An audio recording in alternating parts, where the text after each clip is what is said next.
Friends అందరికీ నమస్కారం. Friends August నెల నుండి ఇంకా ఈ రోజు నుండి కూడా అరుణాచలం వెళ్ళే వారందరికీ కూడా కొత్త రూల్స్ అయితే అమలు చేయబోతున్నారు. సో వెళ్ళేవారు ఒకసారి గమనించండి ఇక నుండి ఇలాగే. సో వీడియో పూర్తిగా చూడండి. అలాగే తప్పకుండా లైక్ చేయండి. లైక్ చేయడం వల్ల మరింత మందికి ఇన్ఫర్మేషన్ అయితే చేరుతుంది. అలాగే ఎప్పటికప్పుడు అప్డేట్స్ తెలుసుకోవడానికి ఛానల్ని తప్పకుండా సబ్స్క్రైబ్ చేసుకుని పక్కనే బెల్ బటన్ ఆన్లో పెట్టుకోవడం మర్చిపోకండి. ఇంకా వివరాల్లోకి వెళ్ళిపోదాం. అరుణాచలం వెళ్లే వారికి బిగ్ అలర్ట్, అమల్లోకి కొత్త రూల్స్ టైమింగ్స్ వచ్చేసాయి. తమిళనాడులోని ప్రముఖ పుణ్యక్షేత్రాల్లో అరుణాచలేశ్వర స్వామి దేవాలయం ఒకటి. తాజాగా ఈ ఆలయం వద్ద కొత్త రూల్స్ అమల్లోకి వచ్చాయి. సాధారణంగా తిరుపతి వెళ్ళిన ప్రతి ఒక్కరూ దగ్గరలో ఒక రోజు 2 రోజులు ఖాళీ ఉంటే తప్పకుండా అరుణాచలం వెళ్ళి గిరి ప్రదక్షిణ అయితే చేస్తూ ఉంటారు స్వామివారిని దర్శించుకొని. ముఖ్యంగా ఏపీ, తెలంగాణ రాష్ట్రాల నుంచి పెద్ద సంఖ్యలో భక్తులు అరుణాచలేశ్వర స్వామివారి దర్శనం కోసం వెళుతూ ఉంటారు. అయితే గిరివలయం మార్గంలో, గిరి ప్రదక్షిణ మార్గంలో ఉన్న మోక్ష మార్గం ఇడుక్కు పెళ్లయార్ గుహ వద్ద ఇటీవల వరుస ప్రమాదాలు చోటు చేసుకుంటూ ఉన్నాయి. ఈ క్రమంలో ఆలయ యంత్రాంగం కొన్ని కీలక నిర్ణయాలు తీసుకుంది.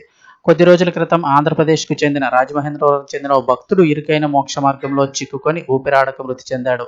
ఈ విషాద ఘటన జరిగిన కొద్ది రోజులకే ఆంధ్రప్రదేశ్కు చెందిన మరో మహిళ మోక్ష మార్గ ప్రవేశ క్రమంలో అందులో ఇరుక్కుపోయింది. ఊపిరాడక పెద్దగా కేకలు వేయడంతో స్థానికులు ఆమెను బలవంతంగా బయటకు లాగి ప్రథమ చికిత్స అందజేశారు. దీంతో ఆమె అదృష్టవశాత్తు ప్రాణాలతో బయటపడింది. ఇదే క్రమంలో మరికొందరు భక్తులు సైతం ఇలానే ఇబ్బందులు ఎదుర్కొన్నారు. దీంతో ఆలయ యంత్రాంగం ఇప్పుడు కీలక నిర్ణయం తీసుకుంది. కొత్త రూల్స్, టైమింగ్స్ అమల్లోకి తీసుకొచ్చింది. ఈ కొత్త నిబంధనల ప్రకారం మోక్ష మార్గంలో ప్రవేశానికి నిర్దిష్ట సమయాలకు మాత్రమే పరిమితం చేశారు. ఉదయం 8 గంటల నుంచి మధ్యాహ్నం 2 గంటల వరకు, అలాగే సాయంత్రం 4 గంటల నుంచి 8 గంటల వరకు మాత్రమే భక్తులను అనుమతిస్తున్నారు. ఇక రద్దీని నియంత్రించేందుకు ఒకేసారి పరిమిత సంఖ్యలోనే భక్తులు లోపలికి పంపుతున్నారు. ఇందుకోసం ఆ ప్రదేశంలో ప్రత్యేకంగా గ్రిల్ ఏర్పాటు చేశారు. ఇది జాగ్రత్తగా గమనించండి, ఆ గ్రిల్ చూపిస్తాను నేను.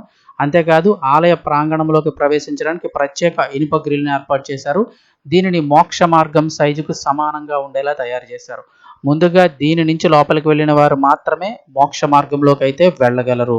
ఒకసారి గ్రిల్ అయితే కనుక చూద్దాము. ఇక్కడైతే చూపిస్తున్నాం కదా, అరుణాచలం మోక్ష మార్గం, ఇది లోపలికి వెళ్ళేది. ఇడుక్కు పెళ్ళయారు అంటారు ఇది పేరుని. అంటే ఇరుకు ప్లేస్ లో వినాయకుడు ఉంటాడని. సో అక్కడ గ్రిల్ అయితే ఏర్పాటు చేశారు. మీకు ఇక్కడ నేను చూపిస్తాను. ఇక్కడ గ్రిల్ అయితే కనుక ఏర్పాటు చేశారు, సన్న ద్వారం. ఈ ద్వారంలోంచి లోపలికి వెళ్ళిన వారు మాత్రమే ఆ ఇడుక్కు పెళ్ళయార్ గుహ ఏదైతే ఉందో అందులోంచి అయితే బయటకు వచ్చే అవకాశం ఉంటుంది.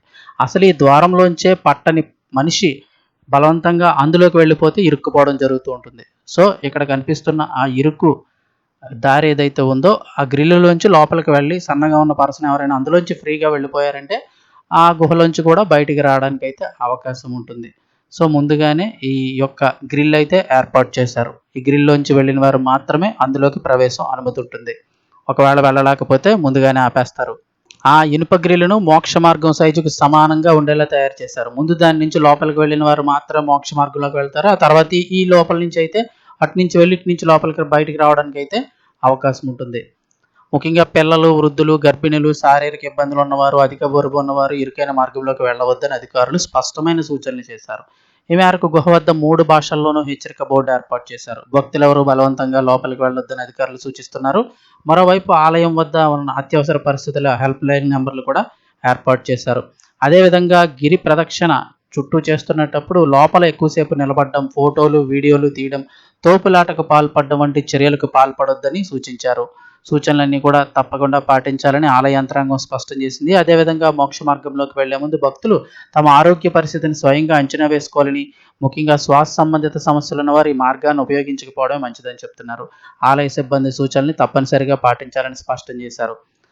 దయచేసి గమనించండి. ఇందులోకి వెళితే మోక్ష మార్గము అని ఒక పేరు పెట్టారు తప్ప దానికి సంబంధించి ఎటువంటి ఆధారాలు, అంటే ఇది మోక్ష మార్గం అని చెప్పడానికి ఎటువంటి ఆధారాలు కానీ ఏమి పురాణాల్లో కానీ గ్రంథాల్లో కానీ లేవని అయితే చెప్తున్నారు. అది రంగనాథన్ అనే ఒక వ్యక్తి ఏర్పాటు చేశారు. 2 పిల్లర్లు, అంటే 2 ఇరుకైన ద్వారాలు రాతి ఉంటే అక్కడైతే కనుక పైన అదంతా కూడా రంగనాథన్ అనే వ్యక్తి కట్టడం అయితే ఏర్పాటు చేసి అక్కడ హుండీ పెట్టి ఆ డబ్బులు అయితే ఆయన తీసుకోవడం. 1970 తర్వాత నుంచి కాస్త ప్రాచుర్యంలోకి వచ్చింది. 90 తర్వాత నుంచి మన తెలుగు వాళ్ళు ఎక్కువగా వెళ్ళడం అయితే మొదలుపెట్టారు. అప్పట్లో అందులోంచి బయటకు వచ్చినట్లయితే కనుక పిల్లలు పుడతారని ఇట్లా కొన్ని నమ్మకాలు అయితే ప్రాచుర్యంలో ఉన్నాయి. అందులోంచి వస్తే మోక్షం వస్తుందని అలా తర్వాత ప్రచారం జరిగిందని చెప్తూ ఉన్నారు తప్ప పూర్తిగా అది మోక్ష మార్గం అని చెప్పడానికి అయితే ఎటువంటి నిర్ధారణ లేదని అయితే కొంతమంది చెప్తూ ఉన్నారు. ముఖ్యంగా మన శారీరక స్థితి, మనం ఎలా ఉంటామనేది చూసుకొని మనం కొన్ని ప్రయత్నించాలి తప్ప ఎవరో వెళ్ళారని, పక్కోళ్ళు వెళ్ళారని మాత్రం మీరు దయచేసి ప్రయత్నించకండి. అందులోంచి వెళితేనే మోక్ష మార్గం అనేది అసలు ఏమాత్రం కాదు. స్వామివారిని దర్శించుకోండి, మనస్ఫూర్తిగా ధర్మ మార్గంలో నడవండి.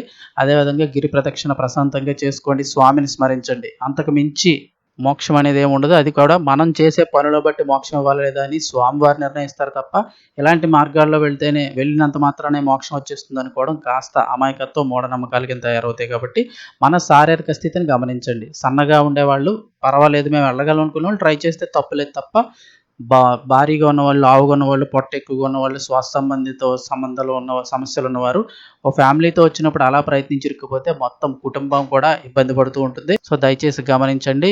అక్కడ పెడుతున్న కొత్త రూల్స్ ప్రకారం వెళ్ళండి. అవకాశం ఉంటే అందులోంచి వెళ్ళక్కర్లేదు, దండం పెట్టుకోండి, వెళ్ళిపోండి. మిగతా గుళ్ళన్నీ దర్శించుకొని స్వామివారిని, అరుణాచలేశ్వర స్వామివారిని దర్శించుకోండి. ఎక్కువ టైం ఉంటే రమణ మహర్షి ఆశ్రమం ఉంటుంది. మరీ ఇంకా ఎక్కువ టైం ఉంటే కొండపైకి వెళ్ళండి. రమణ నిలయాశ్రమం పైన కొండపైకి వెళ్ళండి. అక్కడ రమణ మహర్షి ధ్యానం చేసిన గుహ ఉంటుంది, రమణ ధ్యాన గుహ.